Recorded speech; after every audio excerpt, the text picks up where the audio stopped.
This is our automatic chicken watering system, and you can see the little nipples that stick down there. The birds come up and peck the nipples, and the water comes out. When you initially put your birds into this, you have to go out and stick their head right up to it and let a little bit of water come out so they get trained to know where it is. So here's how the watering system works. We went ahead and plumbed in some fresh water coming right up to the edge of our coop, and we just have a spigot. This is actually just a laundry hose that's about 5 feet long.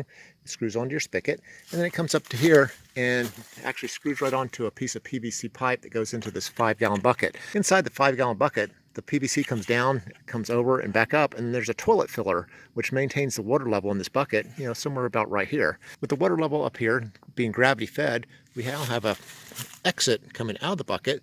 This right here is a 1/2-inch gray PVC electrical conduit, and they actually come with a screw this nut on here, and it has a rubber O-ring that'll nicely fit right there through a hole that we drilled in the bucket.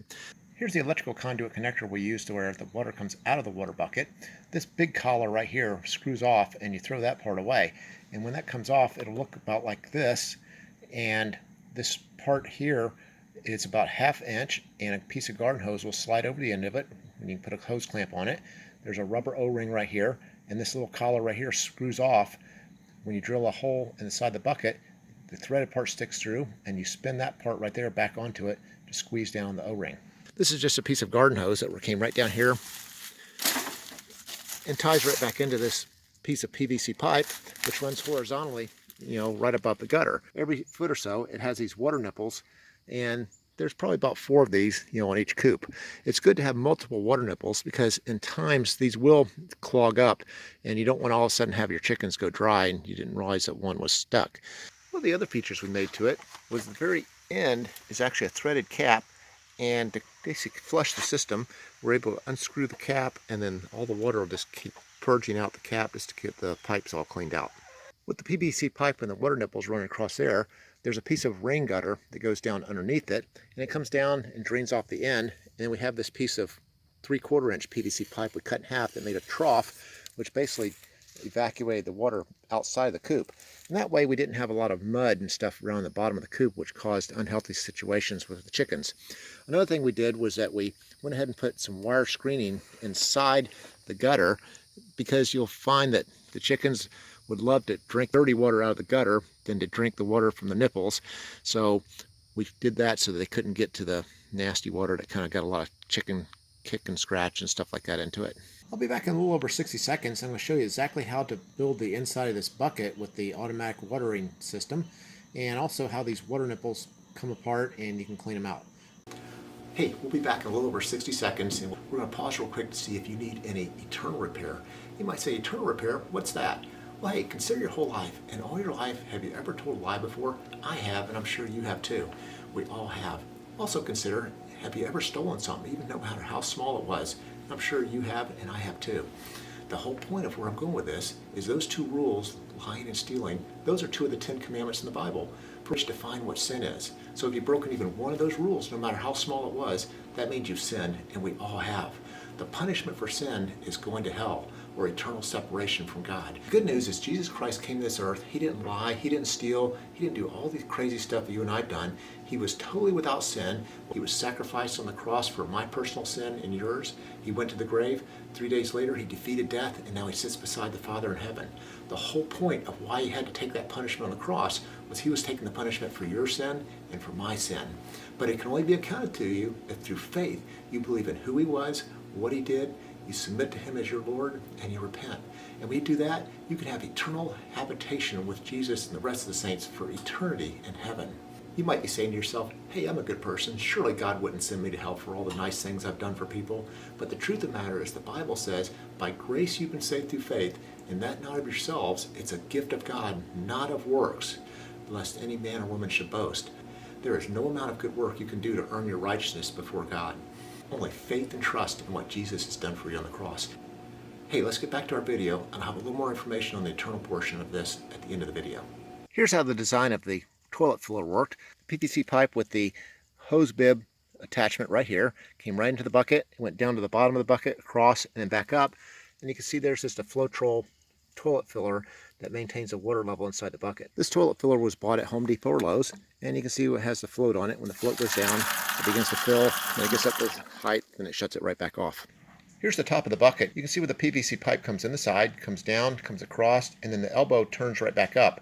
The top of this elbow has 3/4 inch pipe thread, and that's the part that doesn't completely match up to the toilet filler that we had to epoxy. This is the toilet filler that we used. This came from Homedepot or Lowe's. It's made by Fluid Master. The bottom edge of this is threaded. However, the thread pattern on the bottom of these toilet fillers is not your standard pipe thread. So by taking a 3/4 inch threaded pipe thread, this will kind of screw down in there, but it doesn't really seal up. So you have to use a little bit of epoxy, when you screw it in, make sure it won't come back out. You might think, well, if you epoxy it into the plumbing, then if it ever goes bad, you're going to have trouble getting it back out. So actually, once this is all epoxied in there, if this portion ever goes bad, simply slide this adjuster ring up, and then the whole top part will just pop right off, and you can actually replace just this part while this part stays into your watering system. Put it back on, get it adjusted right, slide the collar down, and you're back in business. And we built this small shelf out of just 2x4s and a small piece of 2x10, which is what the bucket sits on. It has to be at a higher elevation than what the water nipples are. Okay, here's a close-up of what the water nipples look like. One end is actually threaded, and when you drill a hole in the PVC pipe and you go to thread this in, the plastic on this water nipple is not as hard as the plastic on the PVC pipe, and so a lot of times it'll strip out, and you have to use a little bit of silicone to kind of seal it once it goes up into the PVC pipe. Whenever these get clogged, you basically just unscrew the tip right here, and there's 3 metal pieces in it. There's a shaft that goes up into the top part, and then there's a shaft and a ball that are in the bottom part. The smaller shaft is in the bottom part, and this shaft that goes up into the top part is usually what will get stuck and clogged. Keep in mind with it going up into the thing, you won't see this necessarily drop out, and sometimes you have to kind of shake it around or pick that out of there a little bit to get that longer shaft to come out to get it cleaned out. Hey, as far as the eternal portion I was talking about, if you're not sure you know who God is, I encourage you to pray like this. Say, Lord Jesus, if you are real and you are out there, I pray you would reveal yourself to me in a tangible way. And when you make that prayer, he's going to answer it, and you will know he is real. At the point you know he is real and you're ready to accept him as your Lord and Savior, the gospel is so simple. All you have to do is just pray like this. Say, Lord Jesus, I recognize that you are the Son of God. You took the price for my personal sin on the cross. I surrender my will to your will as Lord of my life. I repent of my sin. Thank you for loving me, forgiving me, and accepting me into your eternal habitation. That's just how simple it is. But the catch is that just saying those words won't do anything for you, only unless the heart believes the words that you're speaking. For the Bible says in Romans 10:9, if you confess with your mouth Jesus Christ is Lord, which I just did, and you believe in your heart God raised him from the dead, you will be saved. Salvation only comes through faith and believing. Hey, if you get a chance, visit our website, eternalrepair.com, where we have a lot more information about your walk with Jesus Christ. That's eternalrepair.com. Thanks for watching.